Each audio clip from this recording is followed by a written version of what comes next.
राजस्थान के बूंदी की रहने वाली उर्वी वैष्णव एक दिन नवी मुंबई में जाती है और वहां एज ए वेटर किसी होटल में काम करना शुरू कर देती है। उसके बाद उसकी वहां मुलाकात होती है रियाज नाम के लड़के से। रियाज और उर्वी में एक दूसरे में दोस्ताना शुरू हो जाता है और रियाज द्वारा उर्वी को प्यार के जाल में फंसा लिया जाता है। दोनों में सब कुछ ठीक चल रहा था, तभी एक दिन उर्वी अचानक से लापता हो जाती है। कुछ दिन बाद उर्वी की लाश मिलती है। दोस्तों, जानते हैं आज की इस रिपोर्ट में उर्वी वैष्णव के बारे में। किसने उर्वी वैष्णव की आखिर इस तरह हत्या कर दी गई। उर्वी वैष्णव रियाज में काफ़ी एक दूसरे को काफ़ी पसंद किया जाता था। दोनों एक दूसरे के साथ एज ए रिलेशनशिप में थे और दोनों लिव इन रिलेशन में दोनों नवी मुंबई में रहते थे। ऐसे में उर्वी वैष्णव द्वारा उसके परिवार वालों को ये सब बता दिया गया था कि वो रियाज नाम के किसी लड़के से बेइंतहा प्यार करती है और उसके साथ ही जीवन बिताना चाहती है। ऐसे में एक दिन उर्वी को पता चलता है कि रियाज पहले से शादीशुदा है और उसके बाद वो अब उसके साथ शादी नहीं करना चाहता।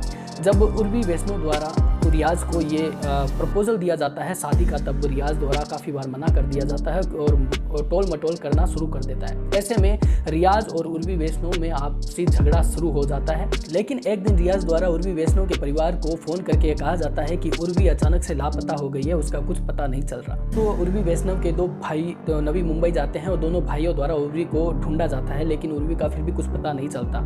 रियाज भी उर्वी के भाइयों के साथ उर्वी को ढूंढने की कोशिश करता है और उर्वी के परिवार को वापस फोन करके कहा जाता है कि 2 दिन के अंदर मैं उर्वी को ढूंढ कर आपको दिखाऊंगा, ऐसे वादा रियाज द्वारा कहा जाता है। ऐसे में जब उर्वी के भाइयों द्वारा रियाज को कहा जाता है कि हमें अब पुलिस के पास जाना चाहिए, पुलिस में उर्वी की जो गुमशुदगी की रिपोर्ट दर्ज करवानी चाहिए, तो रियाज द्वारा काफ़ी मना किया जाता है और उल्टा रियाज द्वारा उसके भाइयों को ये कहा जाता है कि अगर आप लोग पुलिस के पास जाते हो तो पुलिस आपको उल्टा ही आपके कोई एलिगेशन लगा के आपको उलझा देगी।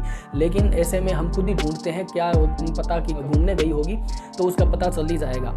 ऐसी बातें रियाज द्वारा उर्वी के भाइयों को कहा जाता है और काफ़ी दिन बाद जब ये सिलसिला चलता रहता है उर्वी को ढूंढने का, लेकिन उर्वी का कुछ पता नहीं चलता। ऐसे में उर्वी के भाइयों द्वारा आखिर में पुलिस स्टेशन जाकर गुमशुदगी दर्ज करवाई जाती है। तो पुलिस द्वारा जब पूरी तहकीकात शुरू की जाती है तो उर्वी की लाश बरामद होती है। ऐसे में पुलिस द्वारा उर्वी के परिवार को सारी जानकारी दी जाती है और उर्वी के परिवार द्वारा सीधा शक रियाज पर ही जाता है और वो रियाज पे शक के आधार पर उनकी एक रिपोर्ट पुलिस के पास रहती है। अब पुलिस रियाज को एज ए डिटेन करती है और उसको सख्ती से पूछताछ करने के बाद रियाज द्वारा सारी बातें उगल दी जाती है और ये कहा जाता है कि वो पहले से शादीशुदा था और उर्वी द्वारा ये काफ़ी दबाव बनाया जा रहा था उसको शादी करने के लिए, लेकिन वो तैयार नहीं था क्योंकि वो पहले से शादीशुदा था।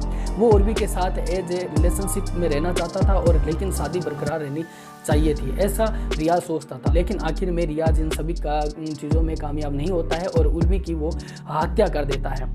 हत्या करने के बाद इस तरह उसके उर्वी के भाइयों के साथ मिलकर वो उर्वी को ढूंढता है। रियाज द्वारा काफ़ी अपने आप के लिए बचाव की प्रक्रिया निभाई जाती है, लेकिन वो बच नहीं पाता। आज की इस क्राइम रिपोर्ट में बस इतना ही। मिलते हैं अगली क्राइम रिपोर्टिंग के साथ। जय हिंद, जय भारत।